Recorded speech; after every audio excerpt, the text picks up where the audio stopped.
The residency march has always been anxiety inducing, and what better way to distract yourself than to focus for another exam. So here I was preparing for the NEET PG 2023, and I spent about a month on it, which gave me an opportunity to finally relearn a lot of things that I was at the verge of forgetting, which included subjects from my basic sciences. So my strategy was very simple: stick to the basics, which obviously takes me to my very personal first aid, and also scrolling through the numerous apps that are made for the Indian PG examination. Of these, I really enjoyed the DAMS eMedico's previous year's questions because it had everything together, and I quickly went through a lot of other apps, as you can see, that I've recorded here. And I've noticed one thing is that these apps are extremely comprehensive, which would mean there's way too much content, and your best strategy is always to make your own notes out of these. My strategy was to create concise notes, which I was able to review in a couple of days right before my exam date, and I think I was fairly successful in doing so. I only included content that I wasn't very confident with and did not write down anything that I already knew from my previous examinations. These notes and the content from a few mock examinations I took, which would tell me what my weaknesses were in my opinion sufficient for me to feel confident on the exam day.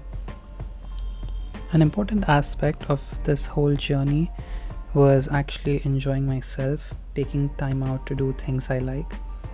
In this case, it was just watching over sunsets, sitting there daydreaming, probably sipping my cup of tea, speaking to a lot of friends that kept me engaged, that kept me going, preparing for my residency interviews and the rank order list, playing a lot of fun video games, watching the latest TV series, so on and so forth.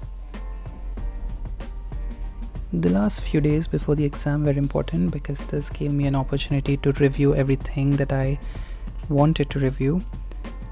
And to help me do this, I took screenshots from videos of different educators on YouTube. I had my own personal set of notes, which came up to about 15 pages. My screenshots included topics from PSM, orthopedics, surgery, and forensic medicine because I felt I wasn't doing my best in these. I had to travel to a neighboring city to take my test since my test was booked at the last minute. And this was a fun trip in itself because I was traveling with my parents. I checked into my hotel the previous day before the exam, and I completely stopped studying at about 4 p.m. because any further studying I would do would only hamper my performance the next day. The examination process in itself was very smooth, with the invigilators trying to help whenever necessary. I felt like the examination was of moderate difficulty. There were a lot of previous year's questions and previous year's topics repeating, and I noticed that the exam had a clinical focus this time, which was not very evident in the previous years. After my exam was done, my parents and I were exploring the city. With this, my NEET PG journey was officially complete, and I was relaxed for a bit, only for my March day anxiety to come back haunting. It was only a few days after my NEET PG that my March results were announced. And here are my take-home points for the NEET PG. A unique strategy is important. Complete all the previous year's questions and try to do first aid if you like it. This is a very, very solid book even for NEET PG. Learn from educators that you think are your best bet and that are not necessarily the best in the industry. Always review what you study at least a few days before your examination. Quizzing is very important for you to retain stuff, and try to have an in-depth knowledge because the exam is clinical. If you have any questions, you can always email me here and I'll be really happy to help. See you in the next one.